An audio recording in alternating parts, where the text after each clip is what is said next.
rocket. Did you guys remember like a year and a half ago, Catherine Wallace in my office, she did a white paper. It's like beautifully researched. She's an amazing researcher. It's like 10 pages on the history of alcohol. It's in Carmel-by-the-Sea. It has all that history. It's got tons of articles from the pine cone. Oh, would you send it? I will. It's a beautifully written paper. Yeah. It gets us all the way to the modern time and how the wine policy was created. Me too, if you send it. For sure. It's a fascinating read. She's such a good researcher. She like puts articles like in line with text. It's a very beautiful white paper that she put together. How much stuff is in the Carmel archive? I've only been there a couple of times.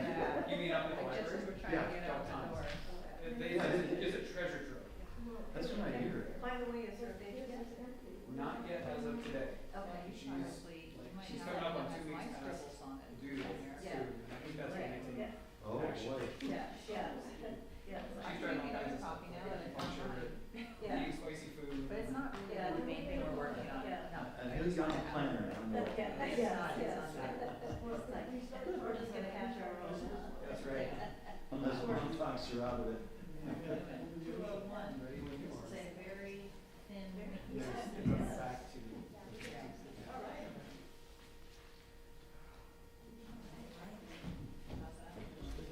Be doing here in a second.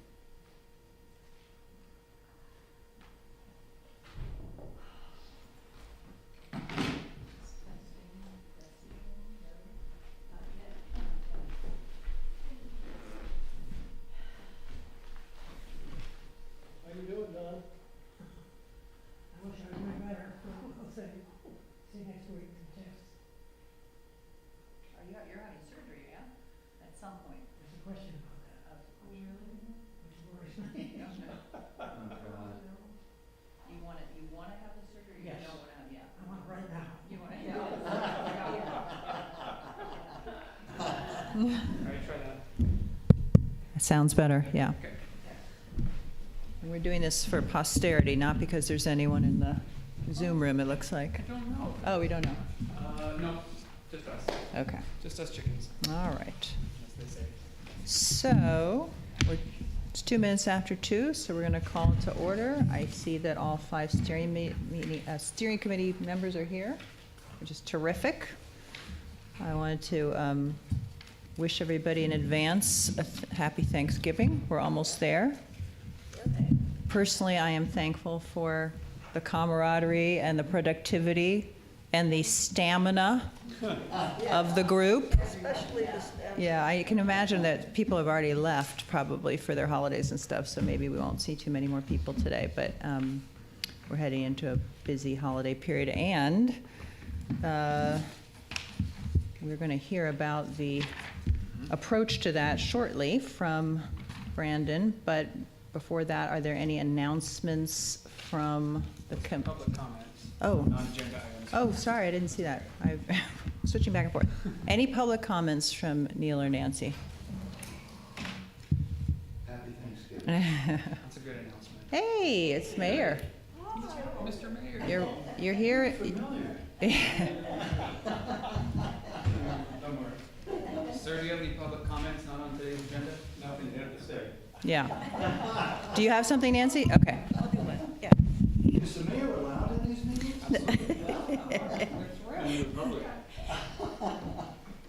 So I sat into the ADU session that was on Wednesday, and I know ADUs are not officially embedded into this, but ancillary. And that was a very good session. I was very appreciative of the fact that in that draft that you created, you and your team created, that you reinforced that the ADU must have symmetry with the primary housing unit. So, big kudos and thank you for reinforcing that in that draft.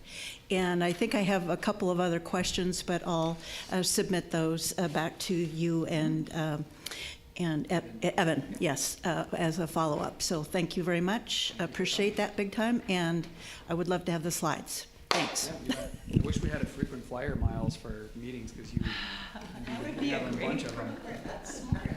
Actually, it's not the craziest thing ever. Actually, do you have any public comments on things not on the agenda today, Carol? No, okay. Okay.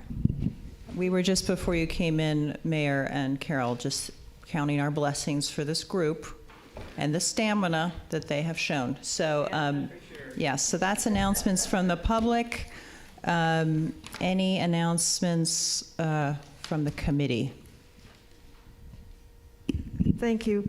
I'd like to echo what Nancy said about the ADU meeting. I'm really glad that we had quite a number of people there, and one of the reasons why I'm so concerned and alerted a number of people to this is because the ADU situation directly impacts on what we're doing, and it seems to be lost in the shuffle. And since we were having that meeting, I talked to Victoria and Brandon, and we had a nice group of people, very positive. One thing that we mentioned at the meeting that I neglected to know until this morning was that we can't do the owner occupancy thing that we talked about. Now we've got a piece of legislation from the state which precludes that. So, yes, put your jaw back up. So, I can talk to you about that maybe later. Yeah, and I'll. 2025, we're actually allowed to. I got something, and it seems to be different, but that's why I want to check with you about, and Nancy. I heard something. Yeah.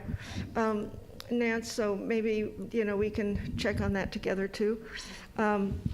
So we had lots of really good public comment, and I think that what Brandon put together gives us a great deal of protection.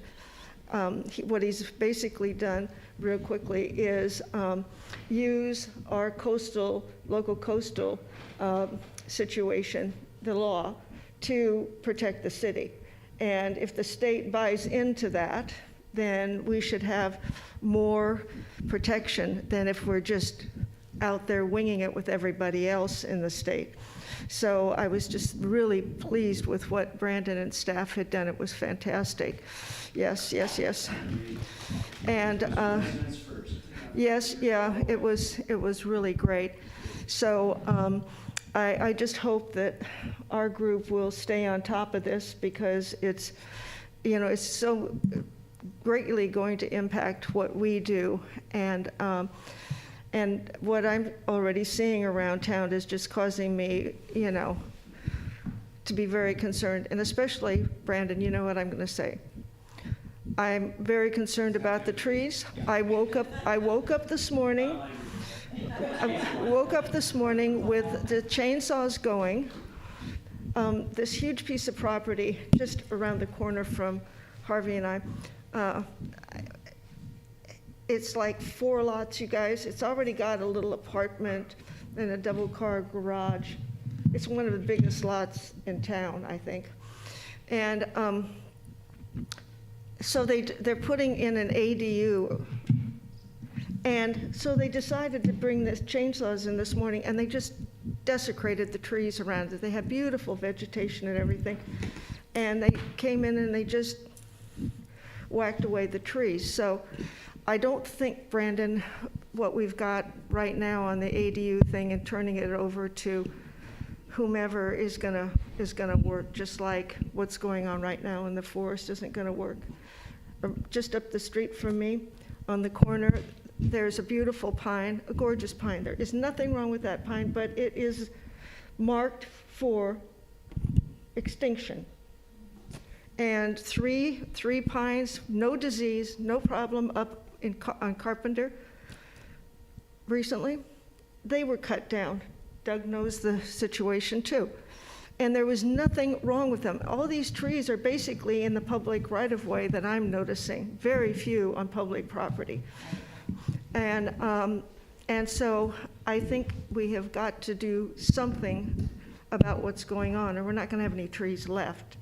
The 2 trees that I asked the forester to look at, and I asked Doug to look at them with me on the way home from our last meeting, and see if I was crazy that I thought that, I shouldn't ask the city staff to look at those and give them a second call. Doug, he took me home after the meeting last time, and I said, can we swing around? I want to show you something. Am I crazy?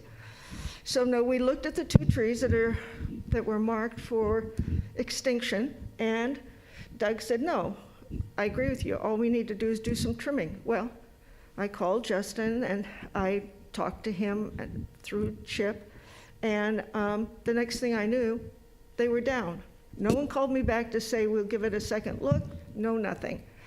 And they're gone. There are so many big trees down in my area of town. It's ridiculous, you guys. You all don't see any trees in the sky, at night or during the day. When you look up, we're supposed to be totally trees. Well, it's not trees. It's nothing. Just vacant sky. So I'm just telling you that before the city gets done with its own trees, we're not going to have a forest left. Thank you, Melanie. You have a important attendee who I heard all that, so. Yeah, but I think we should, that was a good announcement. Yeah. I think let's try to get to the Yeah. agenda at hand. I wanted to ask the other 3 if they have any announcements for today. Okay. So then question. Are we gonna talk at all about the ADUs at some point and the design for that? So that's a good question. Right now, the steering committee, there's nothing for the steering committee to talk about relative to ADUs. Eventually, what's going to happen is there are going to be objective design standards that are done as part of the outside of the ordinance, that live outside the ordinance. Basically, what that is it a yes or no question? Like it has to have wood windows. That's an example of an objective design standard. That's just made up. So at some point in the future, there may be a reason to bring those to the committee because they'll likely be crafted out of the existing design guidelines or what we're working on, turning things into yes or no questions. So there may be something, but right now there's nothing. But so I'm not taking it off the table. But as far as like the policies in the ordinance about how ADUs are constructed and things like that, that's not coming here. But I think that there's a nexus when we start talking about those objective design standards. And I just want to add to that. I think we can bring that up again, Doug, in item B here today. And so let's hold that thought as also. And then I just wanted to talk to something Nancy just said about the,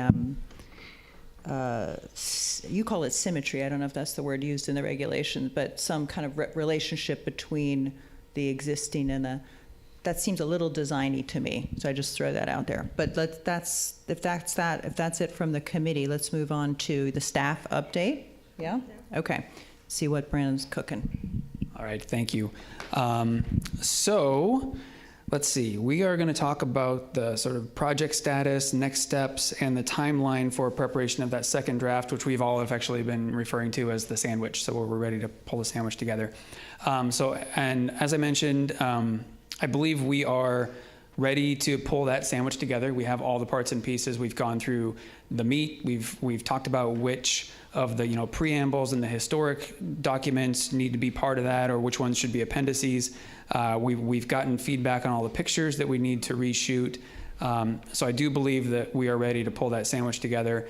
But with that in mind, I know this committee has been, and the community and myself have been concerned about the timing of that, because we were working under the belief that we had a December deadline to get that draft pulled together, which just at this point is unrealistic. So that concern facilitated a really fruitful conversation between the chair and the co-chair of this committee and the mayor and the vice mayor of the city to talk about that. So that conversation happened.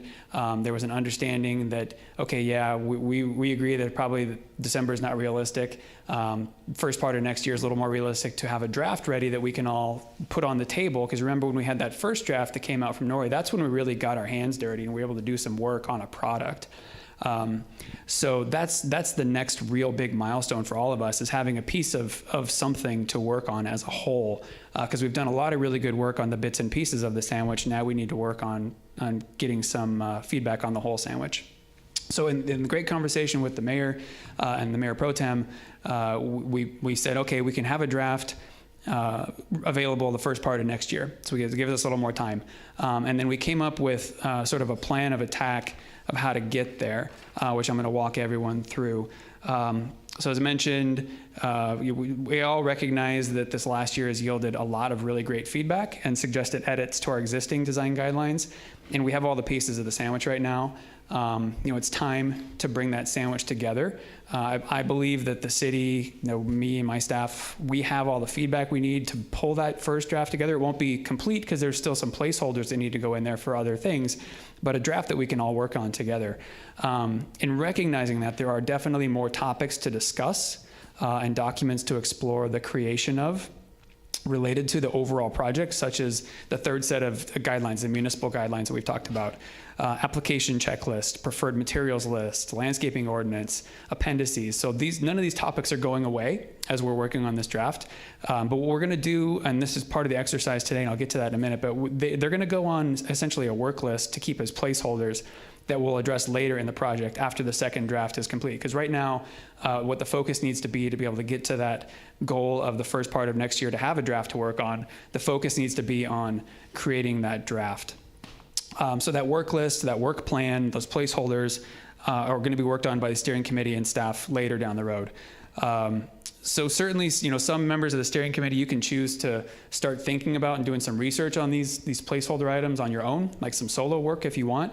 But just bear in mind, we said it a bunch of times, this is a Brown Act committee, so group work is not allowed outside of a publicly noticed meeting. That is something to keep in mind. So today's steering committee meeting is going to be the last one until we have that draft ready to release. So we're going to take ourselves a little steering committee break. Doesn't mean there isn't work happening, but we're going to take a pause on the meetings until the full sandwich is released at the beginning of the next year. And when it does come out, then we'll leave some time for everyone to digest it, and that will be our reconvening, basically. We'll reconvene around the draft. So we actually have something to work on, because as I mentioned, it was really helpful, the first draft, when we had something tangible to actually work on. So the goal of today's meeting, that'll get us into item number B, is to create that list, that parking lot, that work plan, whatever you want to call it, of items that we really just don't want to forget about. Like, let's make sure we don't forget about anything, because we're going to take a little break. A good example I keep coming back to is those third set of municipal design guidelines. That's a great example of something that we're not going to work on right now. We're not going to work on as a group for the next couple, 2-3 months as me and my staff are putting together the draft. But it's not going away, and we'll come back to it. So let's make that list today. What are the placeholders? What are the items we want to make sure we come back to? We're not going to dig into those items today. Like, we're not going to try to write the municipal guidelines. We're not going to try to write the preferred materials list. We could probably have some brief conversations about what they're meant to do, but the real purpose of today is to create a list. So I'll be taking notes today and making that list, and I'll send it out to everyone after we're done with it, so we can all keep it in our safes and our vaults under our pillows, wherever we want to keep them, to make sure we don't forget about it. The other thing I just want to make really clear that came out of that meeting, and just in general conversations, is that the steering committee isn't dissolving or going away after the draft is released. I mean, as I mentioned, I just went through, there's more work to do. So that's not like the end period for the steering committee when the draft comes out. So that's really it. That gets us to item number B. Obviously, I'll take questions on this, and I can answer questions, but that's sort of like a roadmap to get to item B today, so we can create this list of items to be placed on that do not forget work plan. Mayor White, you okay? You may proceed. Oh, thank you, sir. I appreciate it. I'm sorry, but we can't have 2 years in the same meeting. Yeah, this is like a space-time continuum issue. All right, so that's what I have. I'm happy to answer any questions, or if it makes sense, then let's just move on to item B and use our time wisely. Can I add just one thing about the synopsis it was just a comment I noticed from the city administrator that when you sent me your notes, I forgot about it, but it's a minor thing. But I wanted to bring it up as just a thought that could inform item B here. He mentioned the intriguing idea that because we've done such a good job cooking the meat of the sandwich, that maybe something to consider is that the meat could proceed and get into more of an enforcement position. Is that what you heard, Brandon? No. He was sitting right here next to me. That's what I heard. What do you mean? Well, what I thought he meant, and again, it's just for consideration, maybe I heard wrong, but the idea being that let's say we talked about this thing called the flavor piece, the history, the whys that start at the beginning. That was always going to be the intro chapter, we thought, after this exercise we did a couple meetings ago. I thought his argument was that doesn't have to be perfect for the meat to be considered moving forward.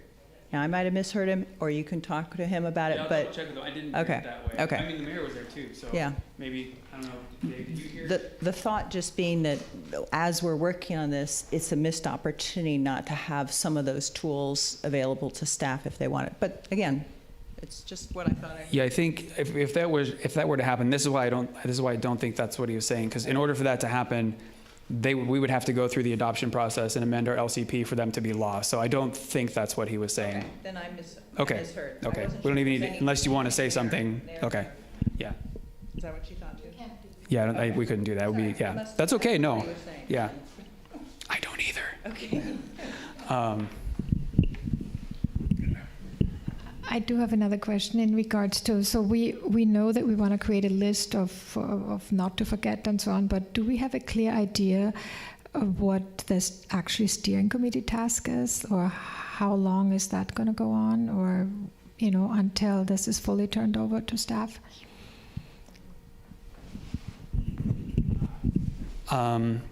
So I think the short answer is no, not fully.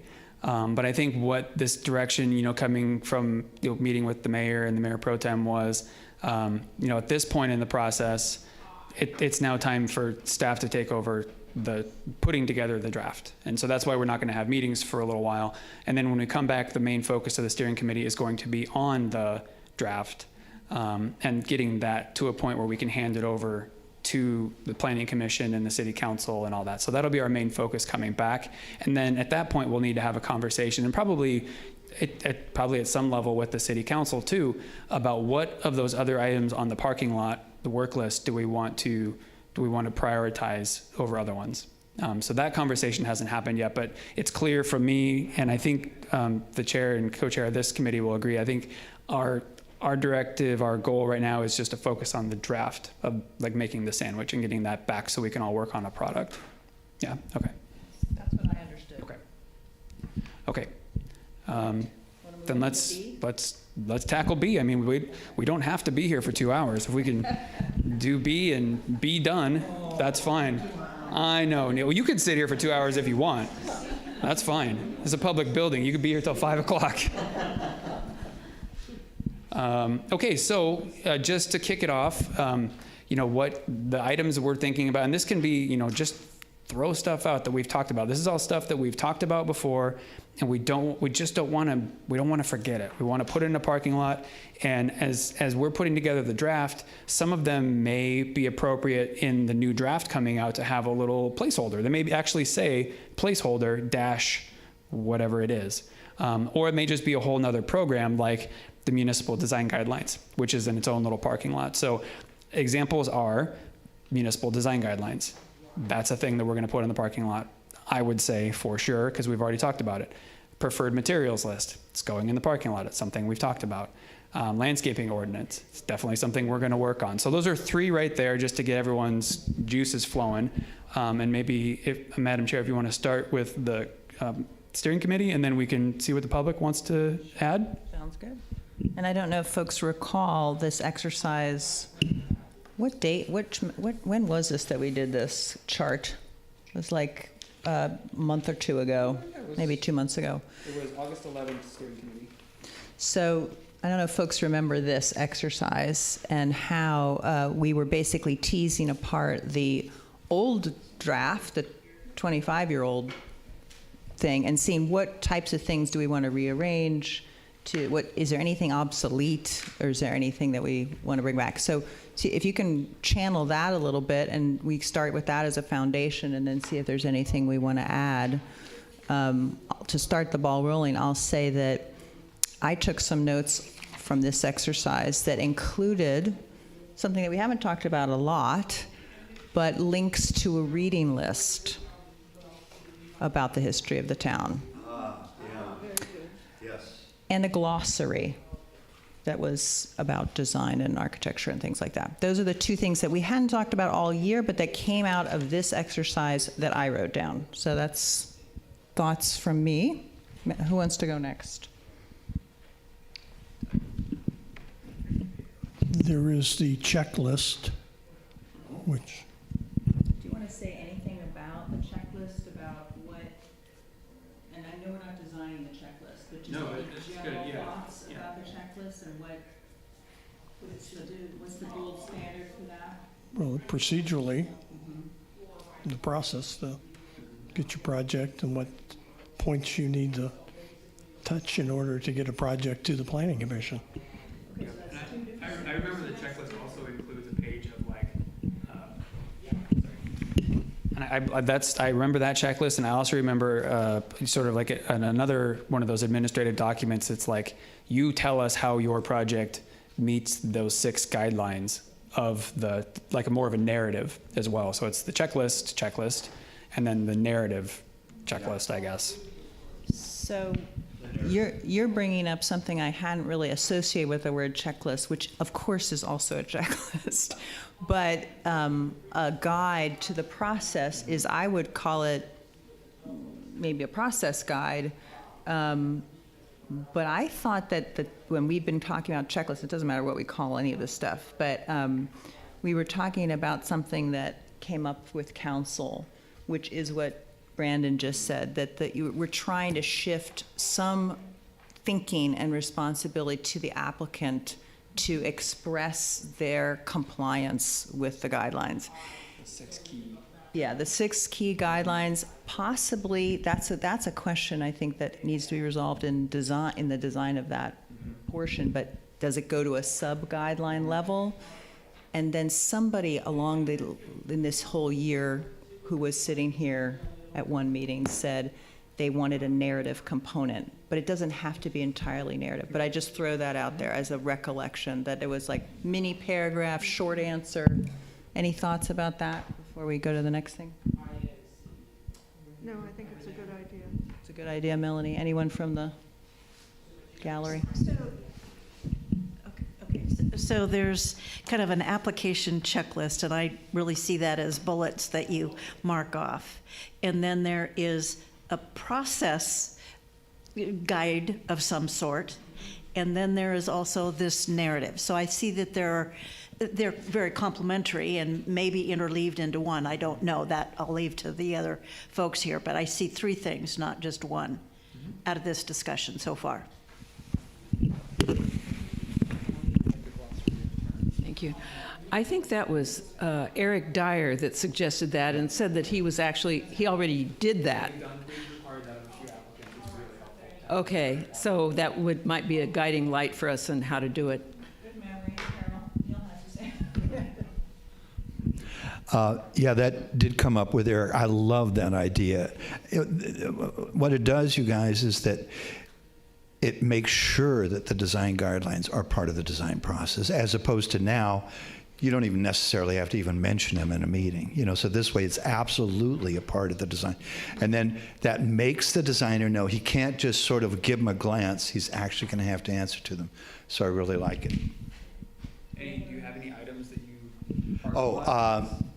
We had talked about the portion of the general plan that refers to the maintenance of the Carmel Village character, and that we wanted to have a reference to that. One idea was to include it in the design guidelines. Another one was to give a reference to the writing in the general plan. I don't know where we came down on that. It is a central. This is something that David found for us, and it's in the current general plan. It's also in the older general plans, but it's a simple, 2 or 3 paragraph statement that just says it all about preserving the village character of Carmel, consistent with its history and so on and so forth. And we felt that as sort of a master statement about this whole design guideline thing. We wanted that either in the design guidelines or referenced some way. I don't know what the decision was about that. So Neil, are you saying, let me see if I understand, you might be saying 2 things there. One is, as this group probably recalls, that we have been having this practice of starting to underline passages in the guidelines that will link us to complementary documents that are elsewhere in the jurisdictions. So whether it's the general plan or any kind of ordinance or anything that applies. But what you're saying, you're adding to that, like I think, a different thing, which is how about some either including or maybe up front linking to the whole purpose of the explanation for why we have the guidelines, which is in the municipal code, and just the bigger picture, not just individual references about lumens or about. Okay, so it's a two-part. I think that's a two-part observation. I think. Yeah, and so Neil is, I'm not picking on Neil when I'm saying this, but so Neil's tipping into a little bit deeper than I think what we're trying to do today of this is we're starting to get into how the guidelines, the second draft of guidelines are written. So this would be a really relevant comment, I think, when the sandwich comes back and we look at it and we say, okay, it's missing enough call out to the general plan. Because I have notes in all the work that we've done over the last year and a half of things like what Victoria was just talking about, like having reference to the general plan and links. So I think what you'll see is when the draft comes back, there's going to be stuff like that. So You might be adding something. yeah. But if there's So it's in there. yeah, definitely the general plan will be referenced in the preamble stuff. And I think, what we're looking for today is like, are there different documents that need to be created, like the application checklist? Are there whole sections? Like, did we forget to talk about an entire section? Like, let's make sure we don't forget about that. But it's a really good comment, Neil, and I'm not, like, that's why I say I'm not picking on you. That's more like fine tuning the draft to make sure we capture what we need to. So is the buildable envelope, is that an appendix or a outside piece or an inside piece of the body? That's a great question. So that's going to be in the body of the document, the diagrams and the figures that we created. It's likely going to live mostly in the zoning code because it is more of a regulatory piece with the diagrams and a brief explanation of it showing up in the guidelines with the link out to the zoning code. Yeah. I'm going to just pause and ask the steering committee if what's cooking over here. Melanie, you're reaching for the mic. I feel it.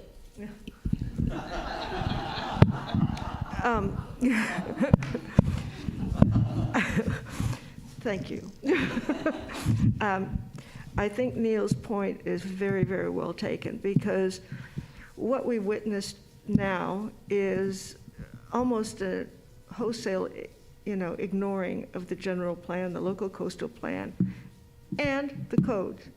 And with reference to Carmel's character, residential character, not just any character, but residential character. That's what they talk about. And since all three of those items are laws, they are things we're supposed to be living by currently, and in a lot of cases, and we're not.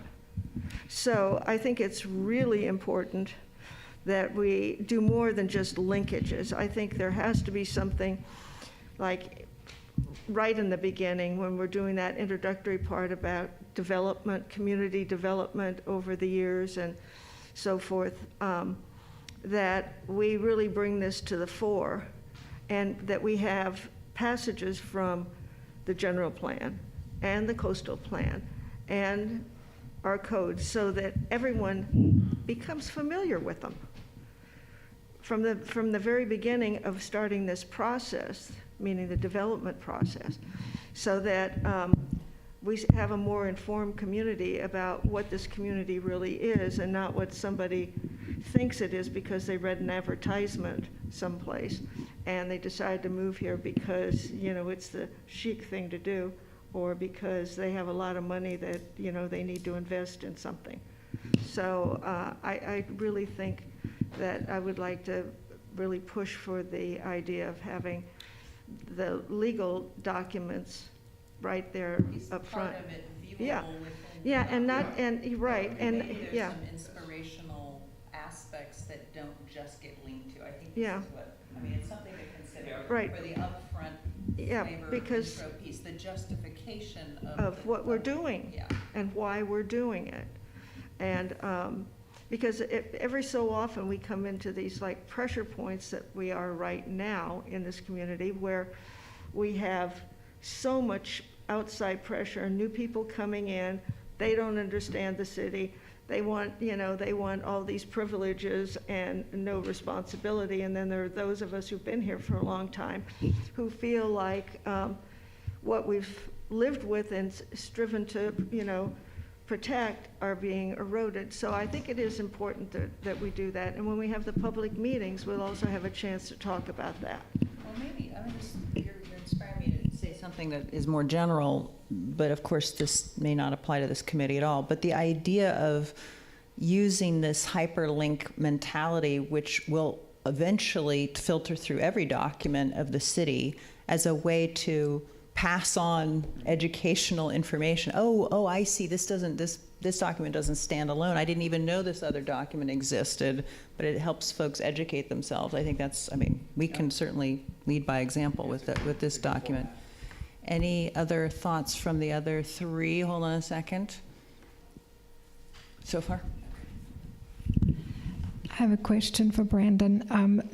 Who is staff writing the municipal design guidelines? And can I have a second question too that you can do at the same time? What is the timeline, the expected timeline for that? And what's the expected timeline for the landscape? Is that then a landscape ordinance or is that landscape design guidelines? All right, so who's writing the municipal guidelines? Like I said, we're not going to work on them until we get this done. When we come back, we're going to have our list that we're creating today in front of us, and we're going to need to decide what we work on next. I'm guessing those municipal design guidelines will be high on the list, and probably the landscaping work as well. I know that Doug has done a little bit of work on his own already to build a sort of like shell of that.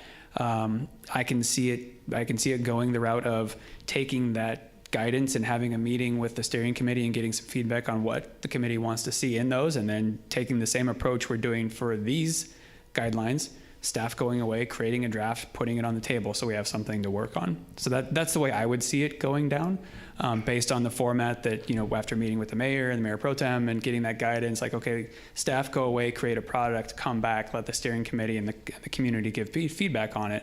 I may get a head start because Doug already has done some work on it. But that's the way I see that going down, is it's a staff product and then come back for the steering committee to weigh in on it. What would be a realistic timeline for that? It's okay. One of these days we'll get more tech at the tables. Well, so I haven't put my finger on a deadline for the draft of the big guidelines yet. That's first part of next year, though. So I'm thinking, January, February-ish. Don't hold me to that, though. Because I need to sit down with Victoria. We need to go back through, find the track changes. We got to pull all the information together. So that's a monumental task in and of itself, going into the holidays and all this stuff. But it'd be the first part of next year. We'll have a draft on the design guidelines to work on.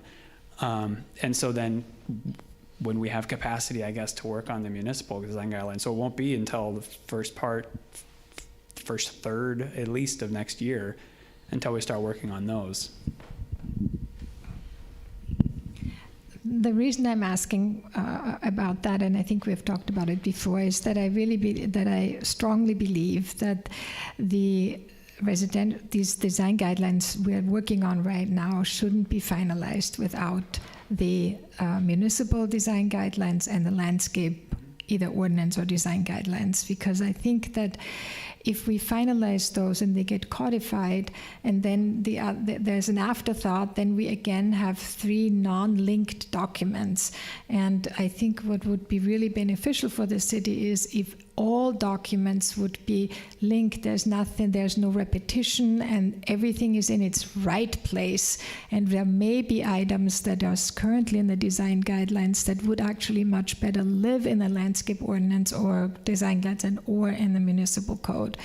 So it draws everything out a little bit, but I'm just wondering if it makes sense to, rather than putting all the efforts into just finalizing this these design guidelines now, if staff does at least write the municipal design guidelines, whether they shouldn't become, but they should be brought along a little quicker and further, and this other work maybe slows down a little bit in order to be able to codify them at the same time.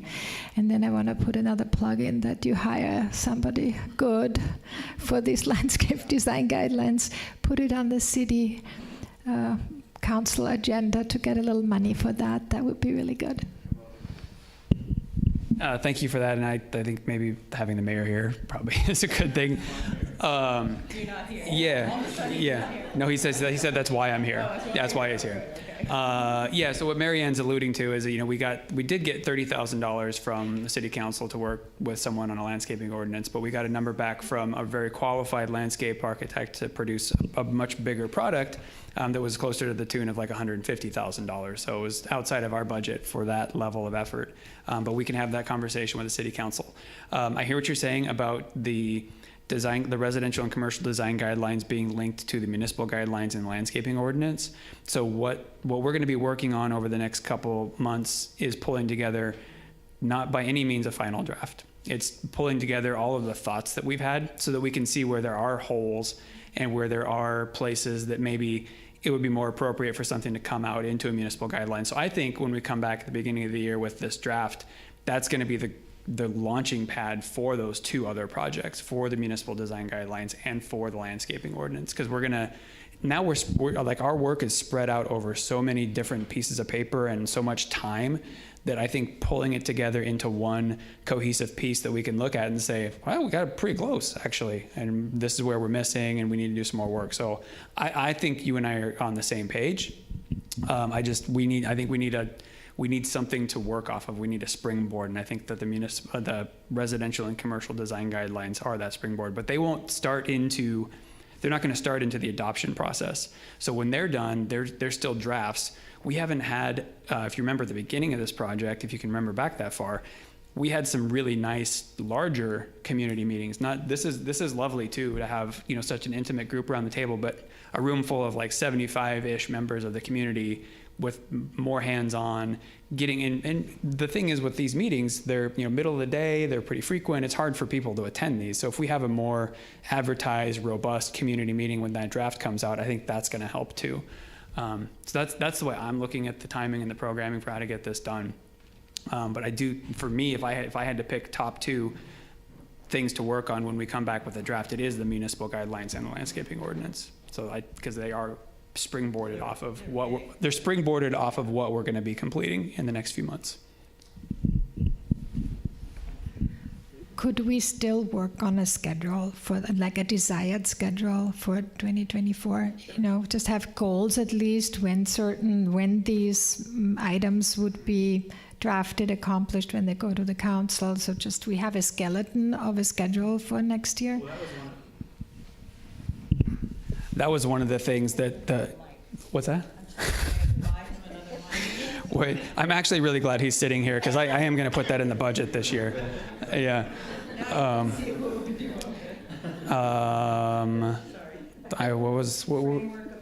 Thank you. So that was one of the things that the mayor and the mayor pro tem did, look at me and hold my feet to the fire in that meeting was, okay, December's not the deadline anymore, but if it's going to be the first part of next year, we need a date from me.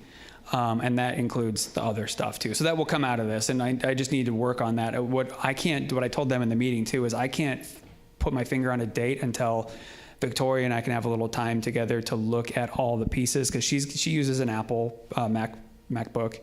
We have stuff in PC. So combining all that, I need to understand where all the pieces are and like the timing of that. So, but when I get that schedule done here in the next couple of weeks, I will absolutely send it out to everybody, put it on the website and all that stuff. Yeah. Yeah, Brandon and I have been like joint secretaries, so we have to combine.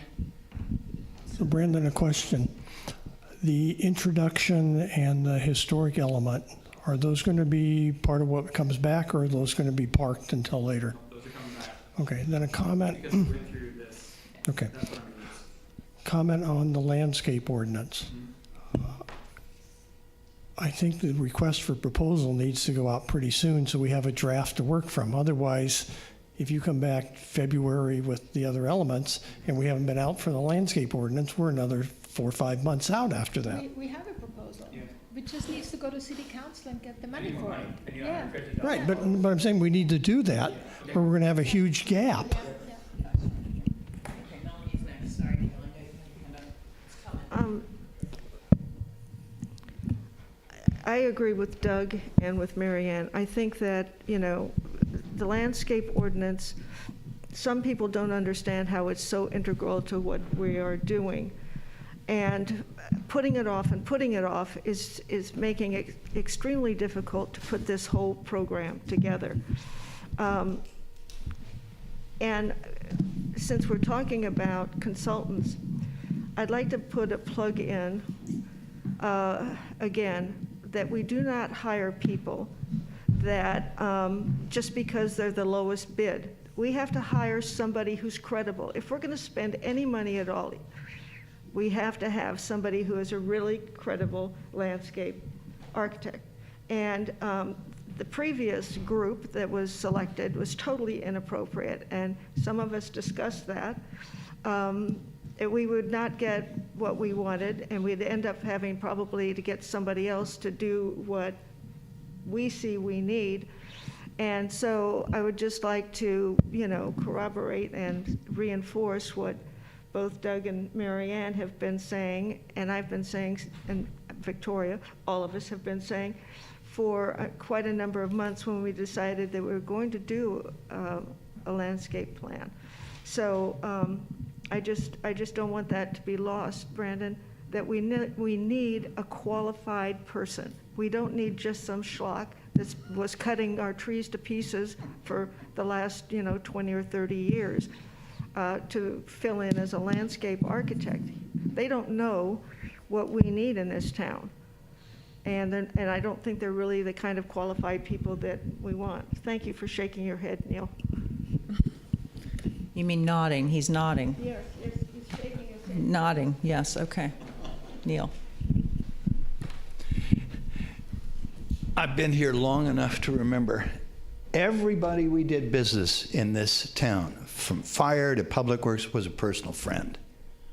And every conversation, Jim, what the hell are you wearing that purple shirt for? That's the way we did business all across town. Okay. Anyway, Greg D'Ambrosio, is he out of the picture for landscaping? I don't know why we haven't mentioned his name. Maybe he's not that professional. I don't know.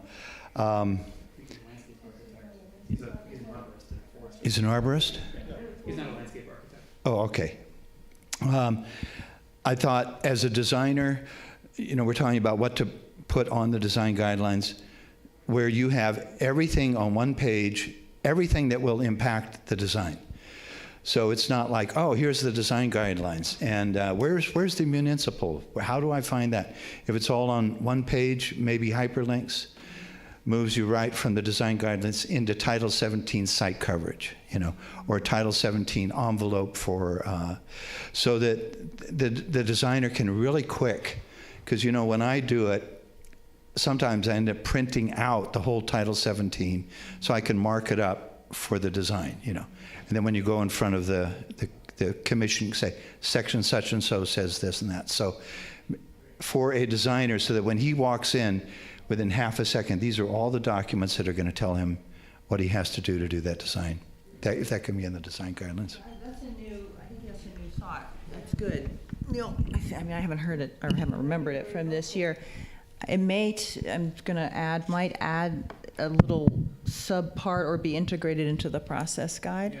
Yeah. A super hyperlinked, comprehensive list of resources for an applicant or designer. No, that's not a hand.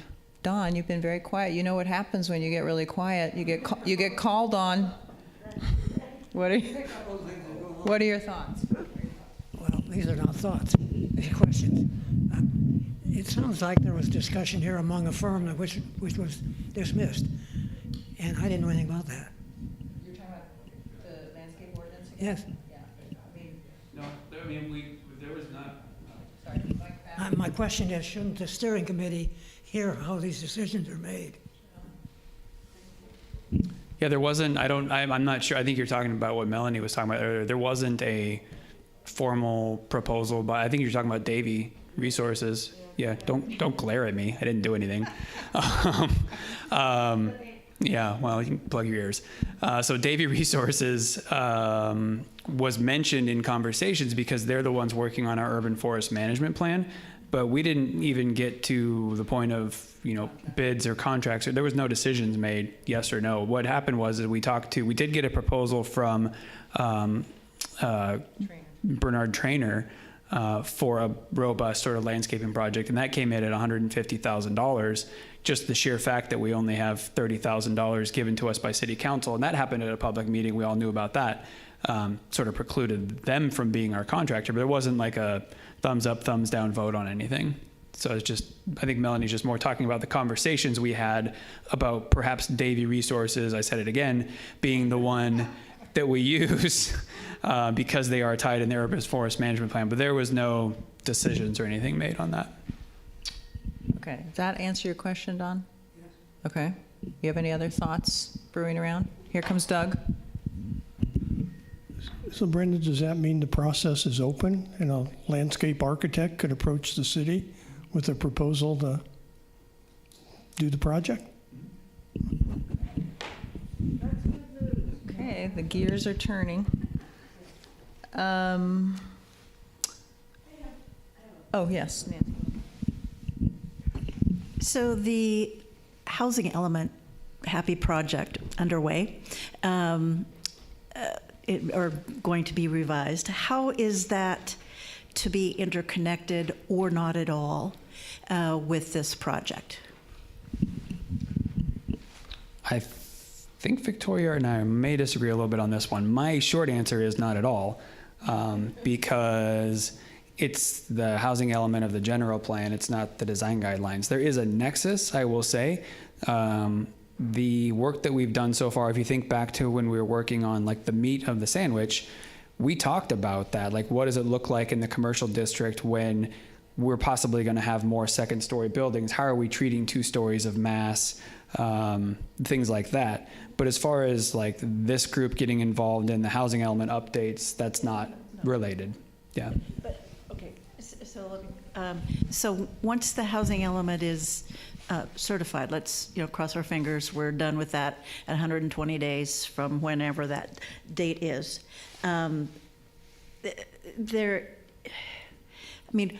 With the embracing a higher density model in the city, that has a lot of considerations to look and feel and village character, all of the rest of those things. So I get that the work product is in its own path. I get that. But it has a lot of implications to the finished ambiance of the village. And so I'm still just nervous about all of that, and I don't know, being nervous doesn't really turn into an action item. I get it. So, okay. All right, so it's the whole, and housing elements will happen on an 8-year cycle too. So it's an ongoing, and it seems to me at minimum, the housing element might be, again, in that series of links of relevant material for a new project coming in. That might be a good thing to encourage. That might not be a good thing to encourage, but it has ties. And I just wanted to mention, and you can come back to the housing element thing, but you talked about links to history, village history, and to me that also is the historic context statement. So that is potentially 2 different things. Maybe it is, maybe it isn't, and I don't know. So back to the arena housing element. Happiness. I want to clarify one thing, though. I know, I'm sorry, but I have to clarify it because Nancy, what you said was the increased density in town. I just want to make it clear, and we probably haven't said this enough in the housing meetings, we are not increasing density of what's currently allowed today in our general plan. So the amount of units allowed on a site, that's not going up. the housing element isn't changing that. We're just finding ways to encourage development to happen within the construct that exists right now. So, yeah, the town isn't getting any more dense. I know that, but I just want to make sure that that's clear. That's a very good clarification. Thanks, Brandon. I think that's hard to wrap your head around a little bit. So I will just say, to me, Nancy, the way to handle this that I've said many times over the year, and I'm not sure we'll ever get there, or if I'm, out on my own on this one, we have made an innovative change to the residential guidelines, which we have already discussed today, which is this maximum building envelope diagram, which we have innovated further on to include structural pieces like fences and things that are in the foreground of a building. It seems to me like it would be very reassuring, and it would allay my nervousness and maybe yours, Nancy, if we could use that tool to illustrate very clearly how the streetscape in our beloved downtown could be maintained in its historic scale. And the way to do that, I think, and it doesn't have to be a universal blanket diagram, it is an extra exercise, but the freedom that it would give to, freedom might be the wrong word, but the assurance it would give to both the community and the developer. If I put a building inside this envelope, I will not have a problem with my neighbors, and the neighbors saying, yes, we like that envelope. Just keep everything in that envelope and you won't hear anything from us. To me, it's an accelerant to solving the problem while still saving and preserving the look and feel of the town. I think it's a fantastic tool. I don't know why we're so far thinking of it as only appropriate for residential. So that's my spiel. You've heard it before. I'm repeating it here, partly because Dave is here. I've heard it before. Yes, you may. Here you go. So and we have talked about that a little bit, and I don't want to go too far down this because we're getting off track a little bit, but it is worth saying that in the commercial district, remember that the current setbacks are the front property line, the side property line, and the rear property line. So there isn't really a diagram to draw necessarily, because the mass, you look up and down the street, the buildings are on the front property line. So that's a wall. That's how it's actually intended to be built in our code right now. And in fact, you're not allowed to get your building farther than 2 feet back from that property line. Our code requires them on the first floor. That's correct. That's right. But if you look at the development patterns of downtown, those second floors are typically pushed out towards the front as well. But this is a design issue. I think that we should decide as a community what happens in the middle of the block, away from where people can see it, and maybe people would be reassured just to see the bubble of what's allowed. I think it's partly just, it's hard to visualize, and when you look at your beloved downtown and you're scared that it's going away, I'd like to know, what is the possible thing it could look like? And do we like it? Okay, Neil, do you have first Marianne? I would like to challenge the committee and the whole room to also envision a scenario or plan for it where there is more density. We always say no more density, but unless we sterilize all our children, we all know that we are going to have a denser population. And the reality is that if we want our children and grandchildren to live in town, the towns in general will get denser. And when you look back to pictures of 1900 or 1950 even of Carmel looked very different. So a town is alive and it develops. And in our case, the population is denser and we will need to face more density. And so I think it would be good if everybody would participate in envisioning a town that is denser and still keeps the kind of character that everybody wants in this town.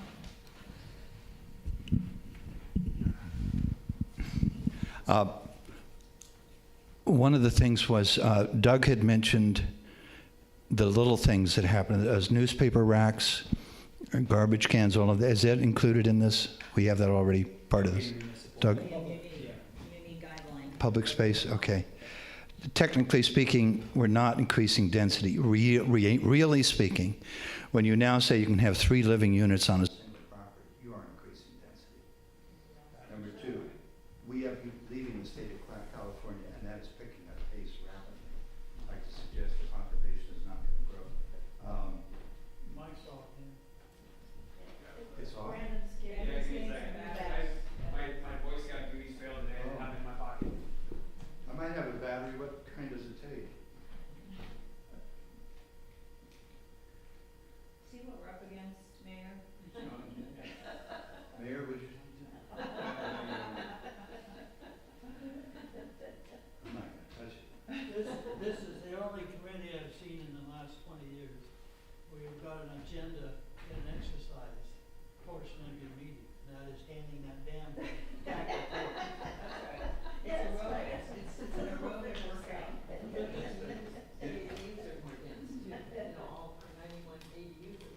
Yeah, plus the 91 ADUs, which are already. Completely stop talking. What's going on in the microphone? That doesn't seem to work though. Oh, you're making that up, Brandon.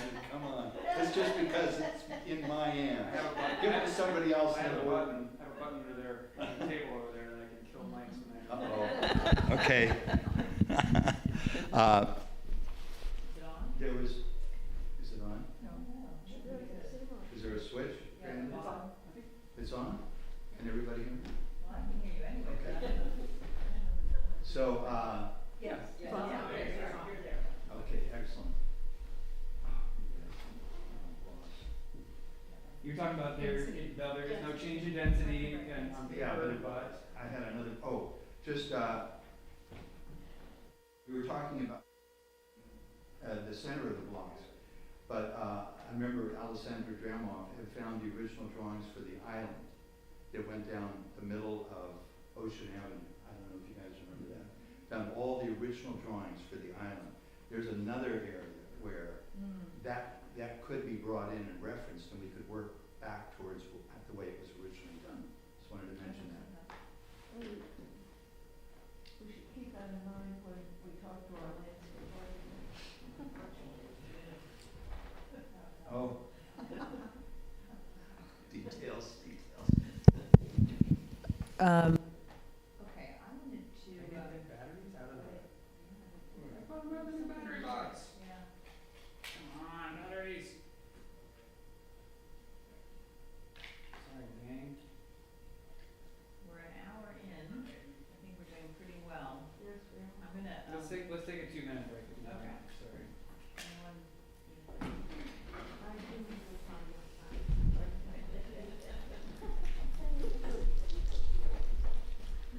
We spend more money per resident than any city in Monterey County. On batteries? On what? More money per resident than any city Just in general. in Monterey County. And we can't get more than one mic. Doesn't that sound bizarre? Middle priority of the county. Well, we can blame it on somebody if you want to take one. Yeah. I expect to see this on the next budget. Line item, microphones for design traditions. Well, that lady says the blessing is there, because now he sees. He sees. I hope he sees the lack of. Yeah, I didn't plan this. Came through. But it's going to be helpful for me in the future. Okay. Let's wait for people to come back.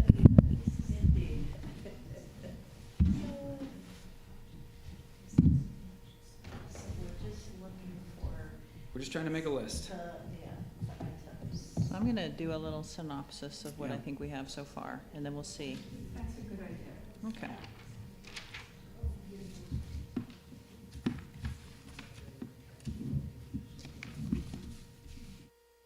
So obviously things like links to the ADU orders when it's finished. That's a no-brainer, right? It would be another thing. Oh, no? Yeah. It's the week after. No, we're not that devoted. Where are they gonna meet? I think it's at the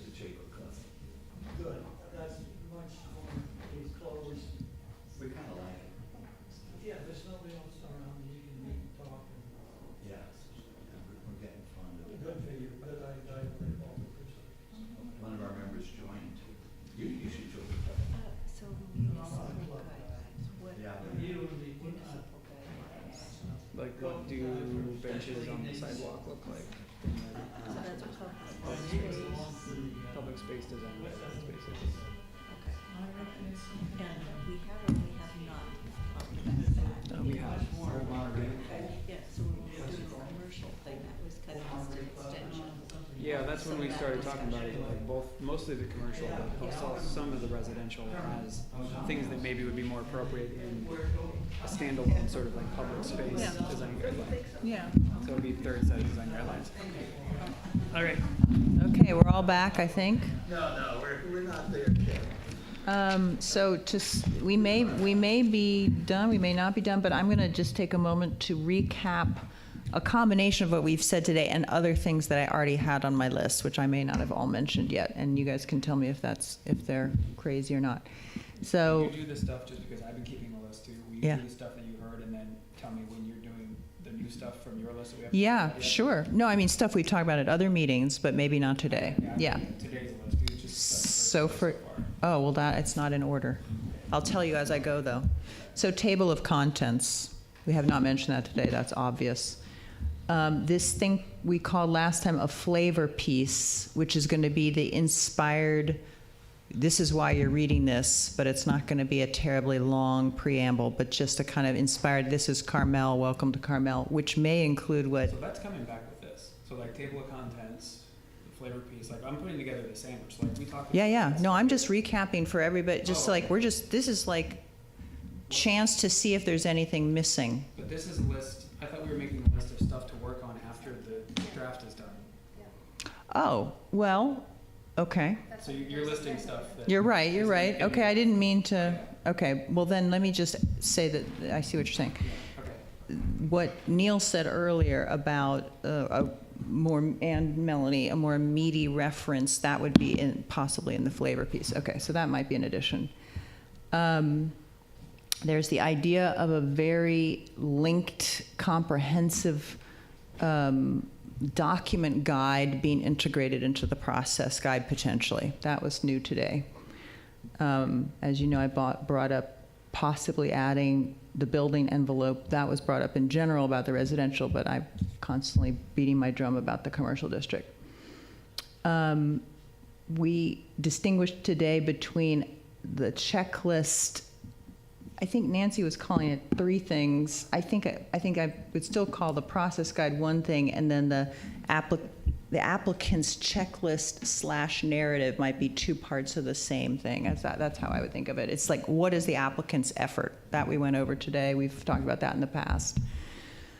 Reading list links was something that came out. This could be the deep dive part, like who's new to Carmel and really excited and enthusiastic and wants to learn all about it. All these beautiful books we have written about every aspect, and articles and anything else that's more atmospheric, not the part that Neil mentioned earlier about the mandatory links to the other documents. So that would be a kind of deep reading list. That would be probably a very end page type of thing. We talked about the hyperlinks being throughout the general plan, and then also this sort of, and again, I'm restating this, but the general purpose of the guidelines being even more maybe than hyperlink, maybe possibly in the flavor piece. We talked about a glossary. That was something that came up in passing in the past, but I brought it up again today. Now we're talking about housing in general, and whether housing has a nexus, if there's a design element, that's the CC building envelope thing possibly. That's something to consider. Same thing with the ADU objective criteria. Is there a place, is there a link, does it come back? You want me to, can I finish and then, okay, and then the landscape ordinance we've mentioned. And now here's a couple things that haven't been mentioned today, but they've been mentioned in the past. An image guide to the architectural styles. We already have something like that, but basically it doesn't necessarily have to do with a principle or a guideline in the meat of the document, but a sort of image guide to the town and the history of the town by architectural language. we talked in the past about a thematic image guide. So you're in an area looking at, for example, I don't know why this springs to mind, we have guidelines about how you have to do your stonework, as folks know. This is a detailed Principle 6 type of guideline. We don't want your stonework to look like wallpaper. We want it to look like it's genuinely built. One could go into a thematic image appendix that says, here's a bunch of examples of that. We're not going to litter the whole page in the midst of the guidelines, but for more examples, go to the back. We've talked about that in the past. The landscape ordinance has come up, and then I already said this, the ADU objective criteria. So that's what I've heard. I think you missed 2. Did I miss 2? Go. Municipal guidelines and preferred materials. Oh, sorry, yeah, preferred materials, both building materials and landscaping materials. And It's municipal planting. guidelines. And municipal guidelines. Yeah, that's the chapter 3 of the 2 meat. It's a triple-decker burger, is what we're saying. And my assumption is that the 3 burgers are next to each other, ultimately. I know a burger's a sandwich, but we're going. Well, there's 3 meats then. It's 3 meats. You can do mixed meats. Okay. All right. What have I missed besides that? Is there anything else springing to mind? Okay. Now to Marianne. You mentioned the image guide, and I think that our historic context statement would serve as the image guide for what Carmel is all about. And then several times there was mentioned ADU and housing, what they would look like, but there's no reason that they shouldn't, like any other building in town, comply with the current design guidelines. So. There is a reason. I'm gonna wow you with a reason. So ADUs cannot be subject to discretionary standards. Same thing with affordable housing projects. So regular housing, market rate, moderate housing, subject to our regular, whatever we come up with through this process, all those units are gonna be subject to the design guidelines. ADUs cannot be subject to discretionary standards, so we're going to create those objective design standards that we're talking about, which will be crafted out of the discretionary standards, but some language, the way that it's phrased, will be changed so it's a yes or no question. Same thing with the affordable housing units. So in a way, yes, this will relate to ADUs and affordable housing, but in a slightly modified way. It was my assumption that you make this this document into objective, into objective design guidelines. Yeah. All right. Any other? Neil has his hand up. Understood about the discretionary, and yet we're saying that an ADU has to be consistent with the materials and the look of the house that it's being built next to. Is the state going to go for that, or is that considered discretionary? It's an excellent question. It's all about wording. So what you said similar, they probably wouldn't be okay with that. But when I say same, they will be okay with that. So the difference is all in language. So take, for example, the ADU that was built up by the Carl Cherry Center. In our existing regulations, that was okay because we have nothing in our code that has an objective design standard for ADUs that said it has to be the same materials as the house on the property. In that case, if our current ordinance was adopted, when they came in for just the ADU, even though they didn't have any other project on the table, they wouldn't have been able to build something that didn't look exactly like the house that existed on the property. So then they have a choice. They can build an ADU that looks exactly like the old house that lives on the property right now, or they can come forward with a total project that shows the future house they want to build, what it looks like, plus the ADU and what it wants to look like. So that's one of the reasons we did that in the current draft of the ordinance, is to catch those type of projects. Does Carmel allow that you build the ADU first? So the question was, does Carmel allow that you build ADU first? Right now, yes. In the future, if all we get is an application for an ADU, then if you don't tell us, if someone doesn't tell us that they have a plan to build a house that's not on the plans, they just keep that secret, then they can build the ADU first. But it has to look like the house that's on the site. at the time, under our new regulations. That begs another question, of course, which you're leading to, I think, which is that you build the ADU that looks like your old house, and then you tear down your old house and build it differently looking. So then that's a design guideline question. Do we then say, but we wanted the ADU, if we did, we wanted the ADU to look the same as the other house, if we all agree that that's a good idea. Now you've taken down the other house because you didn't tell Brandon ahead of time you were going to do that. Now the new house looks totally different from the ADU. That could be a guideline. Sure. Well, you could easily make the argument that when that new design for the house comes in that has an existing brand new structure on it, that it's not really consistent with the character of the property to build a house that looks different from the ADU that's on there. So I think you could get there with the findings that exist. If we want to put something explicit in there, that we can. It's not the worst idea, but I think, yeah, that is an issue, and I feel like we've plugged that hole in the draft ordinance that we're working on right now. So any other list items from anybody? Marianne says we're good. She's looking at the clock, excited that it's only 3:15. It's going to be a record. It's going to be a world record. Well, this is definitely a world record for us. Yeah. Oh, Dawn's got one. Dawn. We make an exception only because it's Dawn. Okay. I've been nursing a thought and waiting to a way to segue into it, so maybe this is it. Relates to the photographs. I haven't heard anything about collecting photographs and how we're doing, who's doing that. That's a great question. I'll take that one. But that's my question. That's an excellent question. As I pass it to you, I'll remind you to remind them of the links. I think I know what you're talking about, but if I say it wrong, you can tell people what you meant by that. We had our meetings to talk about all the photos that need to be replaced. We went, line by line. We have them all here captured. And so when I'm talking about putting the sandwich back together, all the pieces, this is one of the pieces of the sandwich. So that's why I'm not ready to commit to a date when the draft is done yet, because this is work that has to be done before I can put that draft together. So I need to reach out to the folks that have volunteered to help us, Ian and Eric Dyer, to build the shoot list and actually go shoot it. So we have work to do on this too.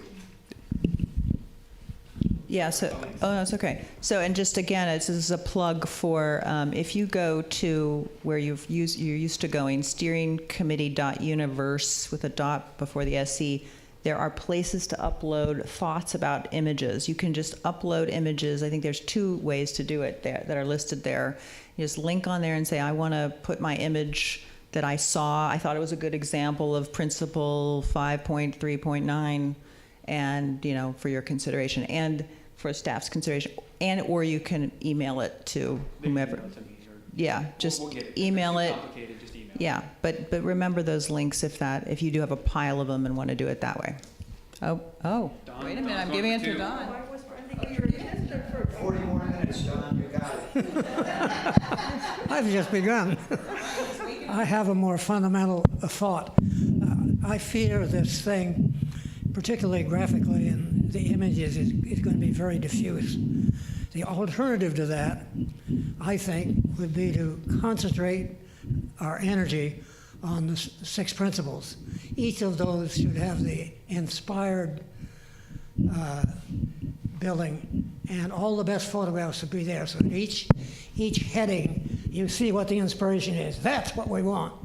Now the rest are working drawings, and I think to mix it all up, the photographs and the rules. Sure, you have to have some diagrams, but I really think we put a lot of effort into these 6 principles, and we're kind of ignoring them almost. When I think that's where the energy ought to be. That's all I'm saying. You're giving us a criteria to evaluate the document when it comes back, because there has been discussion about really emphasizing first of all, I think it was Nancy who said at an earlier meeting, none of our photographs should be cruddy. They should all be examples of the best possible example we can get. We did talk about those. And then also making those first principles have really inspiring. And Don, you're right. I think you're channeling one of the previous meetings. We did talk about that. And I actually believe it was actually the last one when you were unable to join us because you were enjoying your time in Rome. we talked about that those pages, when we hit those big highlight guidelines, you're going to see perhaps even a whole page of pictures that drive home that principle. So I think you're right on track with that. Not only what the pictures are, but where they are. Exactly. You know, lead off each of the 6 sections. Yep. Anybody else with a list item? And by the way, that is also, again, I know I've said this a lot, Nancy's really been the A+ student of the group in giving the homework in for images. It is hard work to find these good images because it's like you have to have Doug's brain of, oh yeah, that's the corner, it's the third one down, there's a little cap that's loose.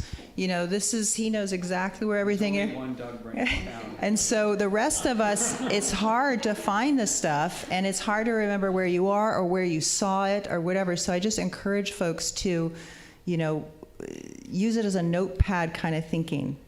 And Nancy's going to do it for everybody. Okay, Ken. Right now, literally. Ken. She's sending me a picture. And Ken, we did go to Fort Casanova. I have that one now. I haven't seen Don so energized. I'm